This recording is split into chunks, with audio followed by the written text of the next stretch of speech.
اس کائنات میں اگر اللہ تعالی نے سب سے بڑھ کر کے شان، رتبہ، عظمت، مقام عطا کیا ہے تو جناب سیدنا محمد الرسول اللہ کو عطا فرمایا ہے صلی اللہ علیہ وآلہ وسلم۔ اس سیر کے حوالے سے جو باتیں میں آپ کے سامنے عرض کرنا چاہوں گا، پہلی بات کہ یہ سیر ہوئی کیسے،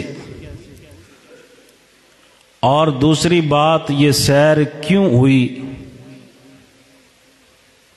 اور تیسری بات کہ اس سیر سے ہمارے لیے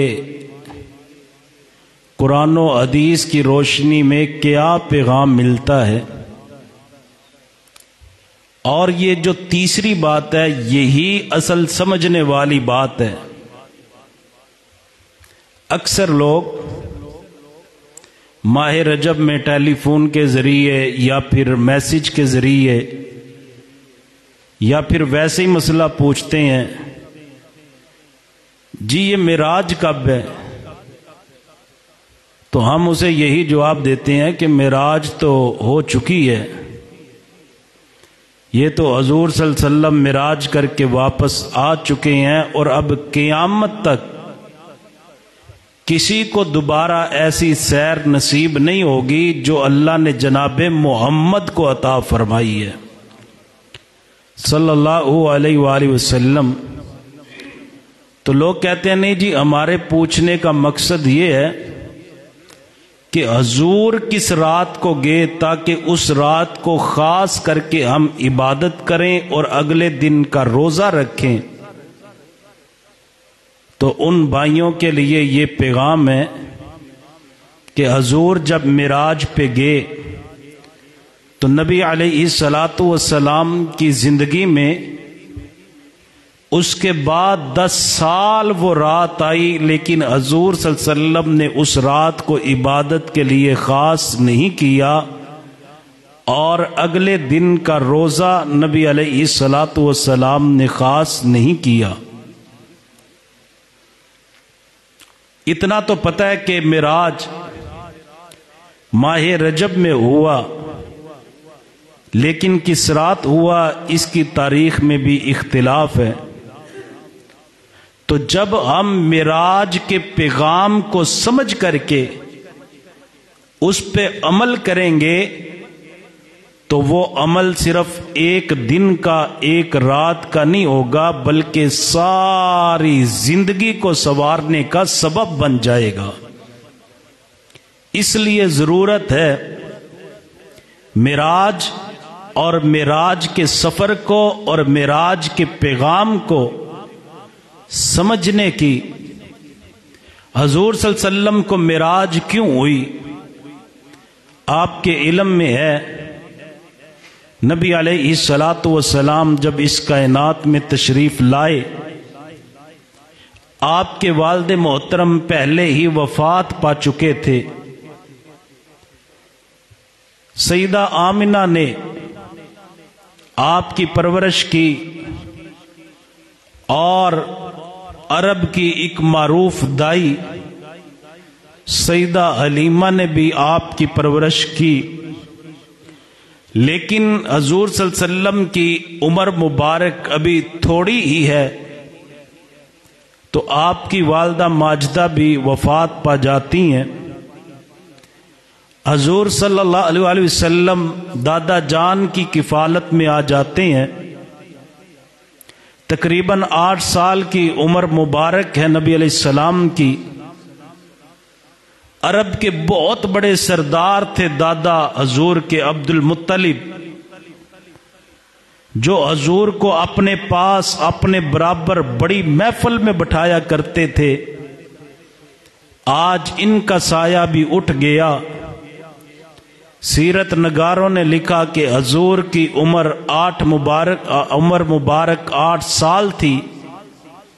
دادا کی تدفین کے لیے جا رہے ہیں اور حضور آنکھوں سے آنسو بہا رہے ہیں۔ حضور صلی اللہ علیہ وسلم اپنے چچا جان کی کفالت میں چلے گئے۔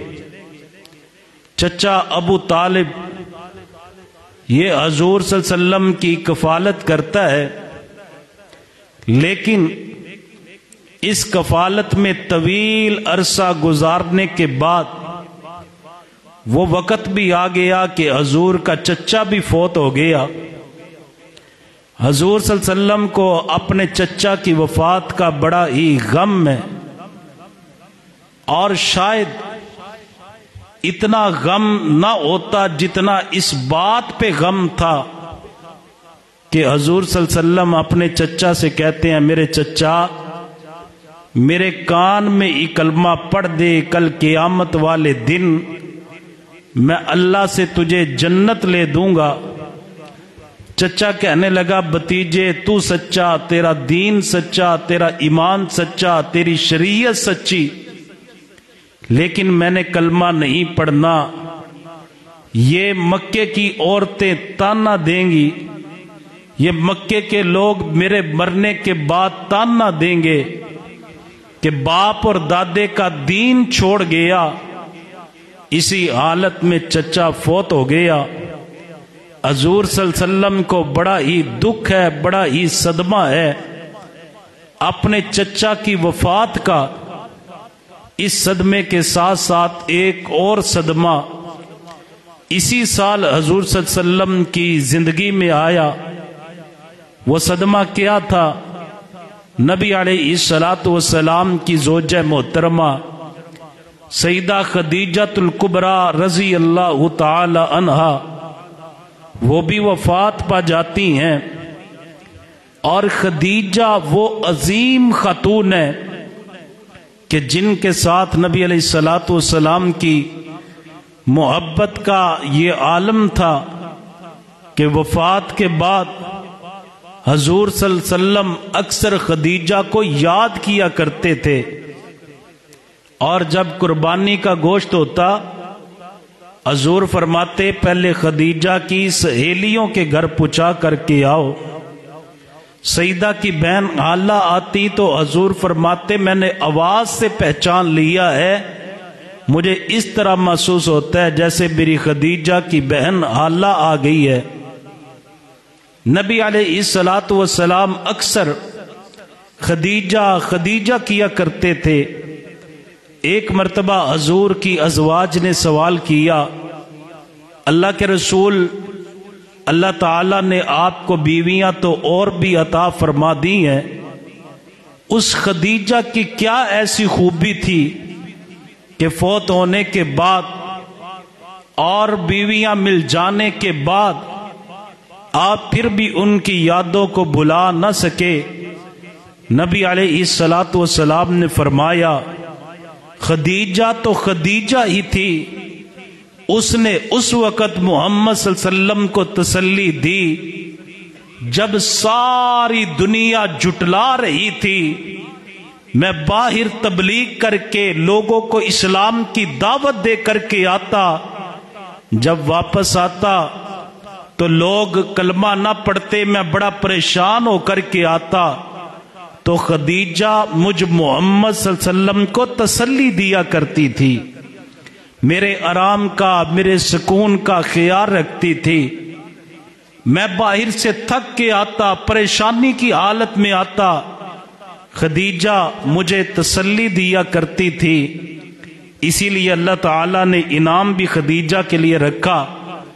ایک دن جبریل امین حضور صلی اللہ علیہ وسلم کے پاس آئے، آ کر کے عرض کرنے لگے، اللہ کے رسول، ابھی آپ کے پاس ایک خاتون آپ کا کھانا لے کر کے آئے گی، اسے اللہ تعالیٰ کا سلام بھی کہہ دینا اور ساتھ کائنات کے رب کا پیغام بھی دے دینا کہ صرف ایک ہی موتی کو تراش کر کے اللہ تعالیٰ نے ایک بہت ہی خوبصورت محل اس خاتون کے لیے تیار کیا ہے، اور اس محل کی ایک خوبی بھی ہے، لا صخب فیہ ولا نصب، اس میں شور بھی نہیں ہوگا اور اس میں تھکاوٹ بھی نہیں ہوگی۔ اتنا بڑا محل بندہ چلتے چلتے تھک جاتا ہے، اور اتنے بڑے محل میں کہیں نہ کہیں شور آ ہی جاتا ہے۔ فرمایا اس میں تھکاوٹ بھی نہیں ہوگی، اس میں شور بھی نہیں ہوگا۔ جب حضور کے پاس کھانا لے کر کے آئی تو کون تھی؟ سیدہ خدیجہ الکبریٰ تھی۔ حضور نے بشارت دی۔ محدثین فرماتے ہیں کہ سیدہ خدیجہ کو اللہ تعالی نے یہ مقام کیوں عطا کیا؟ خدیجہ دنیا میں حضور کے آرام کا، سکون کا خیال رکھتی تھی، اس کے بدلے اللہ نے خدیجہ کو جنت کا آرام اور سکون عطا کر دیا۔ حضرات گرامی، اس سال جس سال سیدہ خدیجہ فوت ہوئی، حضور صلی اللہ علیہ وسلم طائف چلے گئے۔ طائف میں جا کر کے نبی علیہ السلام نے تبلیغ کی۔ حضور چاہتے تھے کہ سارا طائفی کلمہ پڑھ کے مسلمان ہو جائے، لیکن ایک بندے نے بھی کلمہ نہیں پڑھا، بلکہ الٹا حضور کو مارنا شروع کر دیا۔ یہ سارے غم پہ غم، پریشانی پہ پریشانی جب حضور صلی اللہ علیہ وسلم نے دیکھی، اس سال کا نام ہی حضور صلی اللہ علیہ وسلم نے عام الحزن رکھ دیا، غموں والا سال۔ لیکن اللہ تعالیٰ نے یہ سارے غم دور کرنے کے لیے، یہ سارے غم حضور کو بھلانے کے لیے ایک سیر کا انتظام فرمایا۔ اور وہ سیر کیا تھی؟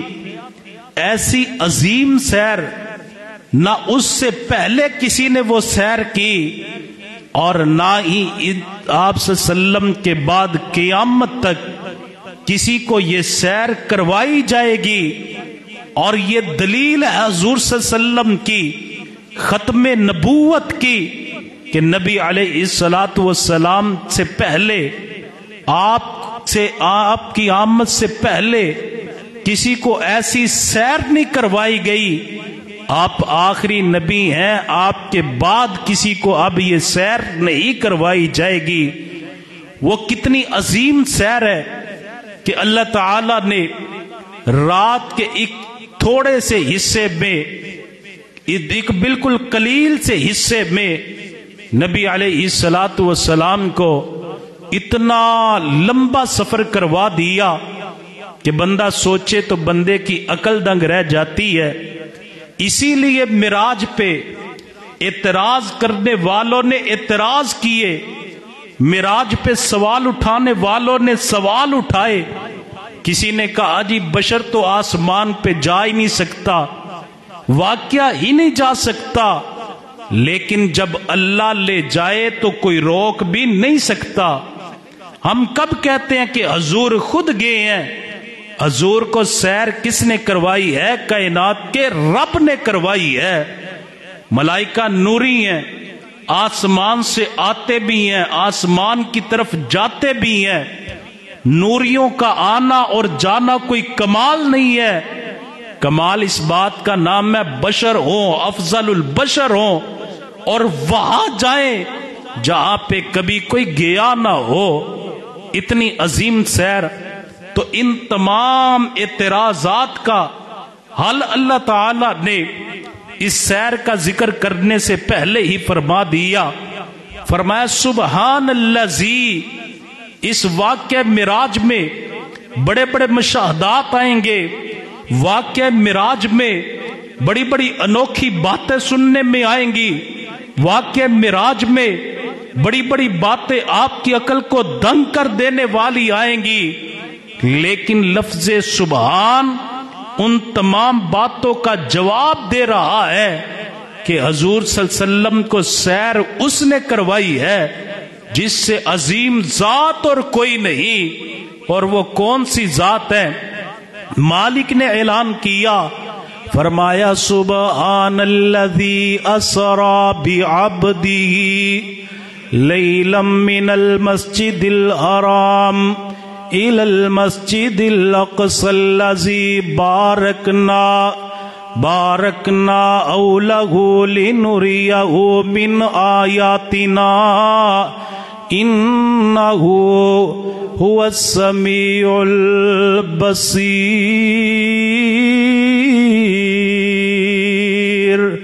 فرمایا سبحان الذی، پاک ہے وہ ذات، اسرا بعبدہ، جس نے سیر کروائی اپنے بندے کو۔ کون بندے؟ جناب سیدنا محمد الرسول اللہ صلی اللہ علیہ وآلہ وسلم۔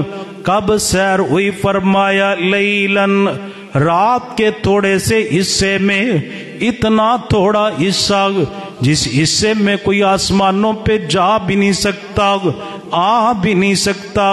بیت اللہ سے لے کر کے بیت المقدس تک کی مسافت 1 ماہ کی مسافت ہے، اور زمین سے لے کر کے پہلے آسمان کی مسافت 500 سال کی مسافت ہے۔ پہلے آسمان سے دوسرے آسمان کی مسافت 500 سال کی مسافت ہے۔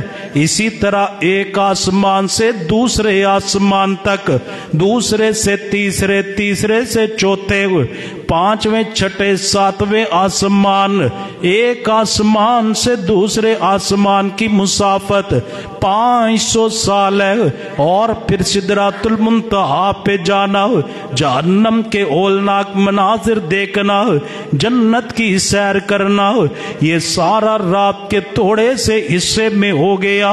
آج لوگ کہتے ہیں حضور صلی اللہ علیہ وسلم کو خواب میں سیر کروائی گئی۔ خواب میں سیر کرنا کوئی کمال والی بات نہیں ہے۔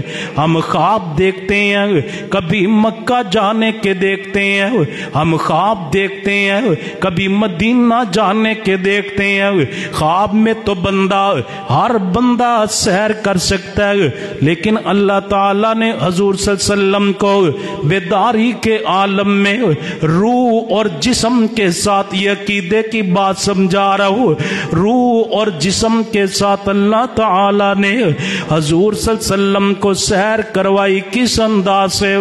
فرمایا سبحان الذی اسرا بعبدہ لیلا من المسجد الحرام، پاک ہے وہ ذات جس نے سیر کرائی اپنے بندے جناب سیدنا محمد الرسول اللہ صلی اللہ علیہ وآلہ وسلم کو، من المسجد الحرام، مسجد حرام سے لے کر کے الی المسجد الاقصی، مسجد اقصی تک، الذی بارکنا حولہ لنریہ من آیاتنا انہ هو السمیع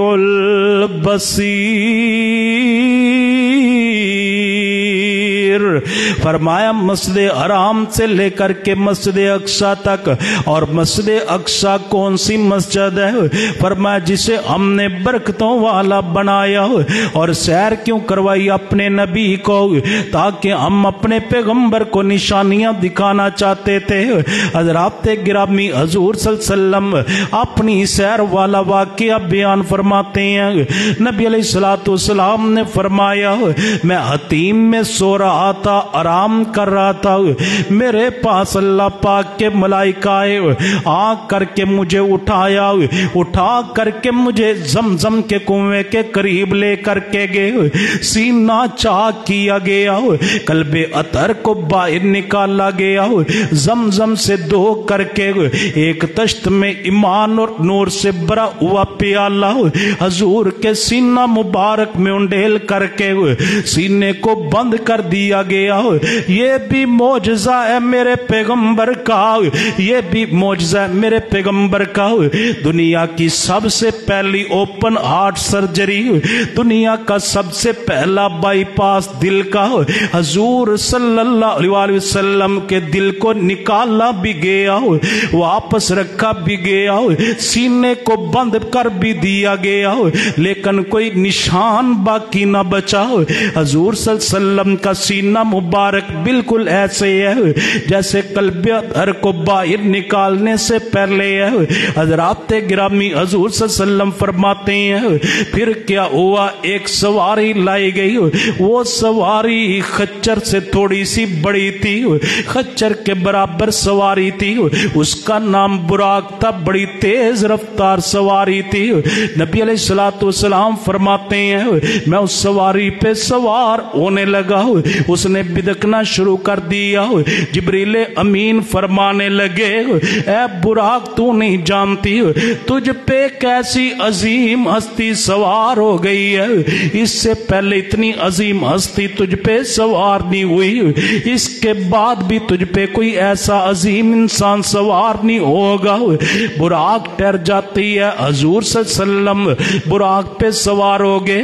نبی علیہ الصلوۃ والسلام فرماتے ہیں یہ اتنی تیز رفتار سواری تھی، اتنی تیز رفتار سواری تھی، جہاں تک مجھ محمد صلی اللہ علیہ وسلم کی نگاہ جاتی تھی وہاں پہ براق کا پہلا قدم جاتا تھا۔ اتنی عظیم سواری۔ حضور صلی اللہ علیہ وسلم فرمانے لگے میں گیا کہاں پہ پہنچا؟ حضرات گرامی میں بات کو اختصار کے ساتھ بیان کر کے معراج کے تحفے کا ذکر کرنا چاہتا ہوں۔ حضور صلی اللہ علیہ وسلم فرماتے ہیں میں گیا کہاں گیا؟ من المسجد الحرام الى المسجد الاقصى الذي باركنا حوله لنريه من آیاتنا انه هو السمیع البصیر۔ حضور فرماتے ہیں میں مسجد حرام سے مسجد اقصی میں گیا، مجھے مسجد اقصی میں پہنچایا گیا۔ جب میں مسجد اقصی میں پہنچا کیا دیکھتا ہوں وہاں پہ بہت سارے لوگ اس طرح صفوں میں کتاریں بنا کر کے سب بندی کر کے کھڑے ہیں۔ میں نے جبریل امین سے پوچھا جبریل یہ کون سے لوگ ہیں؟ جبریل امین فرمانے لگے اللہ کے رسول یہ آپ سے پہلے آنے والے اللہ کے انبیاء علیہ الصلوۃ والسلام ہیں۔ حضرت آدم علیہ الصلوۃ والسلام سے لے کر کے حضرت عیسیٰ علیہ الصلوۃ والسلام تک جتنے انبیاء علیہ الصلوۃ والسلام اس دنیا میں آئے سب آج بیت المقدس میں جمع ہے۔ اے جبریل یہ کیوں جمع ہے؟ جبریل امین فرمانے لگے محبوب یہ آپ کے انتظار میں ہے۔ جبریل کیوں انتظار کر رہے ہیں؟ یہ اس انتظار میں ہے آپ آئیں آ کر کے انہیں جماعت کروائیں۔ جبریل امین بازو سے حضور کو پکڑ کر کے مصلی امامت پہ کھڑے کر دیتے ہیں۔ حضرات گرامی مسجد اقصی میں حضور صلی اللہ علیہ وسلم نے انبیاء علیہ الصلوۃ والسلام کو جماعت کروائی۔ تمام انبیاء علیہ الصلوۃ والسلام پیچھے میرے آقا مصلی امامت پہ ہیں۔ حضور صلی اللہ علیہ وسلم نے جماعت کروائی ہے۔ کتنا سہانا منظر ہوگا، مقتدی اللہ کے انبیاء ہیں اور امام الانبیاء ہیں، خطیب الانبیاء ہیں، سید الانبیاء ہیں۔ فرمایا تمام انبیاء کا تعارف کروایا گیا، یہ آدم میں، یہ نوح ہے، یہ ابراہیم ہے، یہ اسماعیل ہے، یہ موسیٰ، یہ عیسیٰ ہے، یہ داؤد ہے، یہ فلان نبی ہے، یہ فلان نبی ہے۔ تمام کا تعارف کروا دیا گیا۔ حضور فرماتے ہیں ثم عرج، پھر مجھے معراج کرائی گئی۔ حضرات گرامی بیت اللہ سے لے کر کے بیت المقدس تک کا جو سفر ہے اسے اسراء کہا جاتا ہے۔ اسراء کا معنی رات کے وقت چلنا اور بیت المقدس سے لے کر کے ساتوں آسمان کی طرف جانا، اسے معراج کہا جاتا ہے۔ حضور صلی اللہ علیہ وسلم کو پھر معراج کروائی گئی۔ نبی علیہ الصلوۃ والسلام فرماتے ہیں میرے ساتھ جبریل امین ہے، پہلے آسمان پہ گئے، جا کر کے دروازہ کٹکھٹایا، آواز آئی کون؟ فرمایا میں جبریل۔ آپ کے ساتھ کون ہے؟ میرے ساتھ جناب سیدنا محمد الرسول اللہ صلی اللہ علیہ وسلم ہے۔ آسمان کا دروازہ کھول دیا گیا۔ نبی علیہ الصلوۃ والسلام فرماتے ہیں وہاں پہ میری ملاقات حضرت آدم علیہ الصلوۃ والسلام سے ہوتی ہے۔ حضرت آدم علیہ الصلوۃ والسلام کی دائیں طرف بھی روح ہیں، بائیں طرف بھی روح ہیں۔ بائیں طرف دیکھتے ہیں تو پریشان ہو جاتے ہیں، دائیں طرف دیکھتے ہیں تو خوش ہو جاتے ہیں۔ پوچھا کہ اس کا سبب کیا ہے؟ بتلایا گیا یہ جو دائیں طرف کے لوگ ہیں یہ ان کی نیک اولاد ہے جو جنت میں جائے گی، انہیں دیکھ کر کے آدم خوش ہو جاتے ہیں۔ یہ جو بائیں طرف کے لوگ ہیں یہ وہ لوگ ہیں جو اولاد تو آدم کی ہے لیکن نافرمانیاں کر کر کے یہ اللہ کی جہنم میں جائے گی، انہیں دیکھ کر کے پریشان ہو جاتے ہیں۔ نبی علیہ الصلوۃ والسلام نے ملاقات کی حضرت آدم علیہ الصلوۃ والسلام سے، دوسرے آسمان پہ لے جایا گیا۔ حضور صلی اللہ علیہ وسلم کی ملاقات حضرت عیسیٰ علیہ الصلوۃ والسلام سے ہوتی ہے۔ حضرات گرامی پھر تیسرے آسمان پہ حضور گئے، آپ کی ملاقات حضرت سیدنا یوسف علیہ الصلوۃ والسلام سے ہوتی ہے۔ نبی علیہ الصلوۃ والسلام چوتھے آسمان پہ گئے، آپ کی ملاقات سیدنا ادریس علیہ الصلوۃ والسلام سے ہوتی ہے۔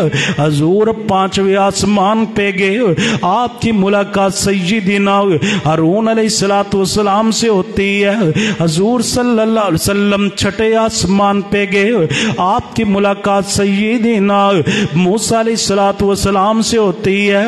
حضور صلی اللہ علیہ وسلم ساتویں آسمان پہ گئے، آپ کی ملاقات جد الانبیاء جناب ابراہیم علیہ السلام سے ہوتی ہے۔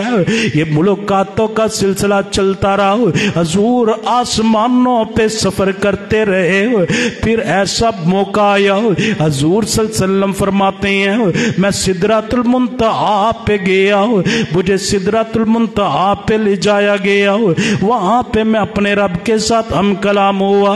کس انداز سے ہم کلام ہوا؟ فَأَوْحَا إِلَىٰ عَبْدِهِ مَا أَوْحَا، وہی کے ذریعے کلام ہوا۔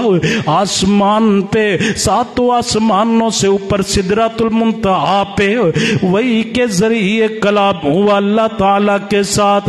حضرات گرامی جب حضور صلی اللہ علیہ وسلم واپس آنے لگے، نبی علیہ الصلوۃ والسلام جب واپس تشریف لانے لگے، کائنات کے رب نے اتنی عظیم سیر کے بعد میرے نبی صلی اللہ علیہ وسلم کو 3 تحفے عطا کیے ہیں، وہ آپ کے سب نے بیان کرنا چاہتا ہوں۔ واقعہ معراج کو سمجھنے کی ضرورت ہے، فلسفہ معراج کو سمجھنے کی ضرورت ہے۔ جو تحفے اللہ تعالیٰ نے حضور صلی اللہ علیہ وسلم کو دیے ہیں ان تحفوں کو امت کو بھی چاہیے کہ قبول۔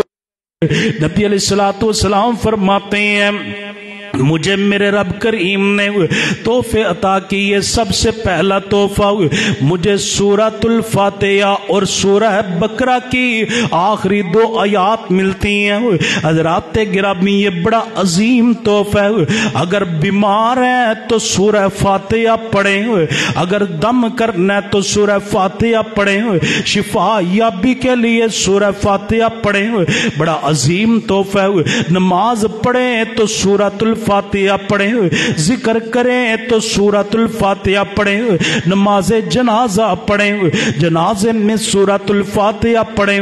یہ سورہ فاتحہ اللہ تعالیٰ نے حضور کو معراج پہ تحفہ عطا کیا، اور اس کے ساتھ ساتھ اللہ تعالیٰ نے سورہ بقرہ کی آخری 2 آیات حضور صلی اللہ علیہ وسلم کو تحفے میں عطا کی۔ اسی طرح اللہ تعالیٰ نے نبی علیہ الصلوۃ والسلام کو 50 نمازوں کا تحفہ بھی عطا کیا، اور تیسرا عظیم تحفہ فرمایا محبوب اپنی امت کو جا کر کے پیغام دے دیجئے، جو بندہ بھی گناہگار ہوگا، جس سے بھی گناہ ہو جائیں، خطائیں ہو جائیں، جس سے بھی اللہ تعالیٰ کی نافرمانی ہو جائے، اس نے اللہ تعالیٰ کے ساتھ شرک نہ کیا ہو، ایک شرک کی لعنت کو لے کر کے نہ آئے، باقی جتنے بھی گناہ ہیں جب وہ معافی مانگیں گے میں اپنی رحمت سے معاف کر دوں گا۔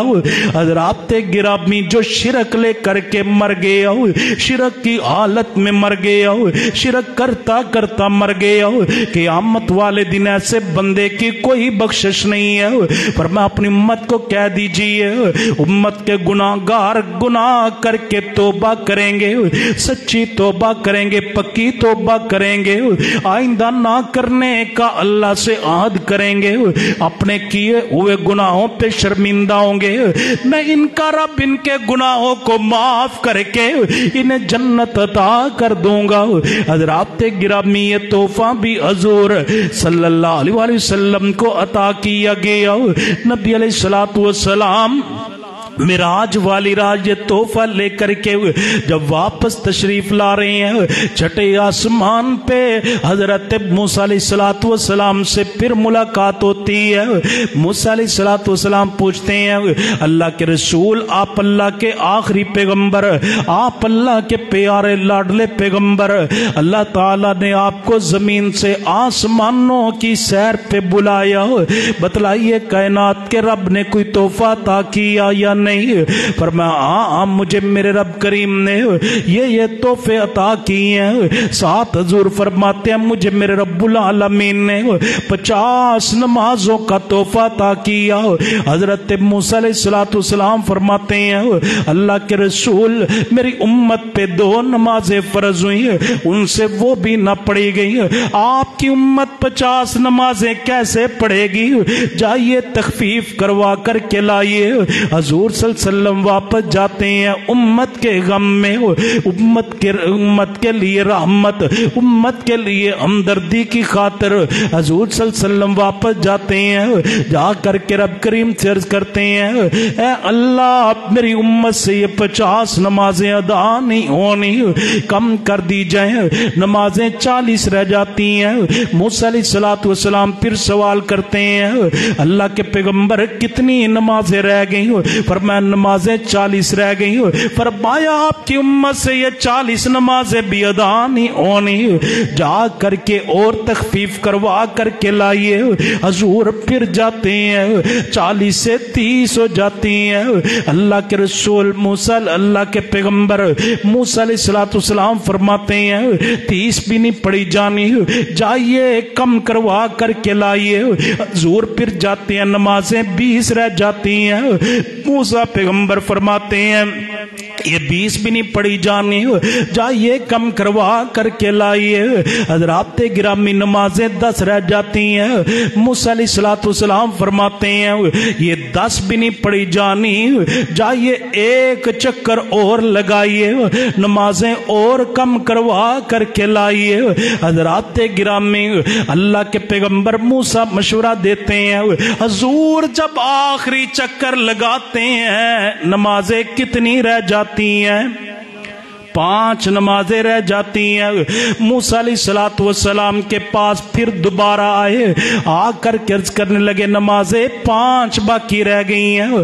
موسیٰ علیہ السلام نے پھر فرمایا ایک چکر اور لگائیے، ہو سکتا ہے اس میں بھی تخفیف ہو جائے۔ نبی علیہ السلام نے فرمایا اب مجھے بار بار جاتے بار بار آتے تخفیف کرواتے ہوئے شرم محسوس ہوتی ہے، اب میں نہیں جاؤں گا، میری امت کے لوگ 5 نمازیں ہی ادا کریں گے۔ حضرات گرامی، 5 نمازوں کا تحفہ لے کر کے حضور صلی اللہ علیہ وسلم جب واپس آنے لگے، آپ کے ذہن میں بھی خیال آتا ہوگا اگر ایک چکر اور لگا لیتے ہو سکتا ہے یہ 5 بھی نہ رہتی، 5 کی جگہ پہ 2 یا 1 ہو جاتی۔ لیکن جب نبی علیہ السلام واپس تشریف لانے لگے، کائنات کے رب نے اعلان کیا میرے پیغمبر یہ نمازوں والا تحفہ، اتنا پیارا تحفہ، اتنا عظیم تحفہ جو میں نے آپ کی امت کے لیے بھیجا ہے، آپ کے آنے پہ آپ کو عطا کیا ہے، یہ اتنا عظیم تحفہ۔ آپ کی امت کے لوگ نمازیں دن اور رات میں 5 پڑھیں گے، یہ 5 پڑھیں گے، میں ثواب انہیں 50 کا عطا فرما دوں گا۔ پڑھنے میں 5 اور ثواب میں 50، پھر بھی نہ پڑھی جائے تو ہمیں اپنے آپ پہ غور کرنا چاہیے کہ یہ رب کریم کا تحفہ جو اللہ تعالیٰ نے معراج پہ حضور کو عطا کیا، ہم پوچھتے ہیں جی معراج کس رات ہوئی، اس رات کی عبادت کر لیں، اگلے دن کا روزہ رکھ لیں۔ جس رات کی عبادت کو حضور نے خاص نہیں کیا، جس دن کے روزے کو حضور نے خاص نہیں کیا، آپ اسے کیوں خاص کرتے ہیں؟ ماننے کی، سمجھنے کی، تسلیم کرنے کی بات یہ ہے جو حضور تحفہ لے کر کے آئے ہیں اس تحفے پہ عمل کرنے کی ضرورت ہے۔ اس تحفے کو قبول کیجئے اگر چاہتے ہیں کہ حضور صلی اللہ علیہ وسلم کی معراج کو، معراج کے آنے جانے کو، معراج کے فلسفے کو سمجھیں تو اس تحفے کو قبول کرنا ہوگا۔ کتنی نمازیں پڑھنی ہوں گی؟ 5 نمازیں پڑھیں گے، 5 اور ثواب اللہ تعالی 50 کا عطا کر دیں گے۔ واقعہ تو بہت طویل ہے، لیکن حضور صلی اللہ علیہ وسلم جب واپس آئے، نبی علیہ الصلوۃ والسلام نے آ کر کے مکے والوں کو اعلان کیا، اے مکے والوں، میں رات کے تھوڑے سے حصے میں بیت اللہ سے بیت المقدس گیا، 7 آسمانوں کی سیر کی، واپس آ گیا۔ ابو جہل کہنے لگا یہ تو ایسی بات ہے کہ اب یہ بات حضور صلی اللہ علیہ وسلم کے ہمیشہ ساتھ رہنے والے ساتھی صدیق اکبر نے بھی تسلیم نہیں کرنی۔ حضرت ابو بکر صدیق کے پاس آیا، آ کر کے کہنے لگا ابو بکر مجھے ایک بات بتلاؤ، اگر کوئی بندہ کہے کہ میں رات کی تاریکی میں بیت اللہ سے بیت المقدس گیا، بیت المقدس سے 7 آسمانوں کی سیر کر کے واپس آ گیا، بات تسلیم کرنے میں آتی ہے۔ حضرت ابو بکر صدیق کے ایمان پہ قربان جاؤں، ابو بکر صدیق فرماتے ہیں تیری بات کا جواب بعد میں دوں گا، پہلے مجھے جواب دے یہ بات کی کس نے ہے؟ کہا یہ بات جناب سیدنا محمد الرسول اللہ صلی اللہ علیہ وسلم نے کی ہے۔ ابو بکر صدیق فرماتے ہیں سن لے میرے ایمان کا عالم کیا ہے، کائنات کا کوئی بندہ یہ دعویٰ کرے اس کا دعویٰ جھوٹ ہوگا، اگر میرے محمد فرمائے تو سچ ہوگا صلی اللہ علیہ وآلہ وسلم۔ نبی علیہ الصلوۃ والسلام کے پاس کفار آ جاتے ہیں، آ کر کے بیٹھ جاتے ہیں، اچھا بیت المقدس گئے ہیں؟ حضور نے فرمایا ہاں میں بیت المقدس گیا ہوں۔ فرمایا بیت المقدس کی کھڑکیاں کتنی ہیں، بیت المقدس کے دروازے کتنے ہیں؟ نبی علیہ الصلوۃ والسلام فرماتے ہیں میں اتنا پریشان ہوا، اس سے پہلے اتنا پریشان میں کبھی بھی نہیں ہوا، کیونکہ میں گیا مثال کے طور پہ یہ مسجد ہاتھوں سے ہم نے بنائی اور پھر پہلے جمعے سے لے کر کے آج تک جمعہ میں نے پڑھایا، لیکن اگر باہر جا کر کے کوئی مجھے پوچھے صفیں کتنی ہیں، کھڑکیاں کتنی ہیں، دروازے کتنے ہیں، اس کی ٹوٹیاں کتنی ہیں، تو یقیناً مجھے بھی یہ بتانے میں پریشانی محسوس ہوگی۔ حضور فرماتے ہیں میں تو سیر کے لیے گیا، جا کر کے واپس آ گیا، لیکن انہوں نے ایسا سوال کر دیا جس کا جواب دینے میں بڑی مشکل ہے۔ جبریل امین آگے آ کر کے کہنے لگے حضور کیوں پریشان ہے؟ فرمایا جبریل رات لے گئے تھے، اب پریشانی کا سبب پوچھ رہے ہو؟ یہ مجھ سے کھڑکیاں، دروازے، روشن دان اس طرح کے سوال کرتے ہیں۔ جبریل فرمانے لگے محبوب پریشان نہیں ہونا، اللہ تعالیٰ نے حکم ارشاد کر دیا ہے سارے پردے ہٹ جائیں گے، بیت المقدس آپ کی آنکھوں کے سامنے آ جائے گا۔ بیت المقدس حضور صلی اللہ علیہ وسلم کے سامنے آ گیا۔ حضور فرماتے ہیں پوچھو کھڑکیاں، یہ کھڑکیاں پوچھتے ہیں۔ حضور فرماتے ہیں پوچھو دروازے، یہ دروازے پوچھتے ہیں۔ یہ پوچھتے جاتے ہیں، حضور بتاتے جاتے ہیں۔ معراج ایسا عظیم معجزہ ہے جس معجزے کو کفار کے سامنے ثابت کرنے کے لیے اللہ نے ایک اور معجزے کو ظاہر فرما دیا۔ اور میں تو یوں کہا کرتا ہوں کہ ایک مرتبہ حضور بیت المقدس گئے ہیں اور ایک مرتبہ بیت المقدس خود میرے محمد کے پاس آیا ہے صلی اللہ علیہ وآلہ وسلم۔ حضرات گرامی معراج حضور صلی اللہ علیہ وسلم کا بڑا عظیم معجزہ ہے جس معجزے پہ ایمان لانا ضروری ہے، اسے عقل پہ نہیں پرکھا جائے گا۔ میری عقل نہیں مانتی یہ کیسے ہو گیا، عقل کو تابع کرنا ہوگا اللہ کے قرآن کے، حضور صلی اللہ علیہ وسلم کے فرمان کے۔ اور اس کے ساتھ ساتھ جو حضور صلی اللہ علیہ وسلم معراج پہ پیغام لے کر کے آئے ہیں اس پیغام کو تسلیم کرنا ہوگا. 5 نمازیں دن اور رات میں ادا کرنے والا ہی اس معجزہ معراج کو صحیح معنوں میں ماننے والا ہوگا. اللہ ہمیں عمل کی توفیق عطا فرمائے. آخر دعوایا ان الحمدللہ رب العالمین.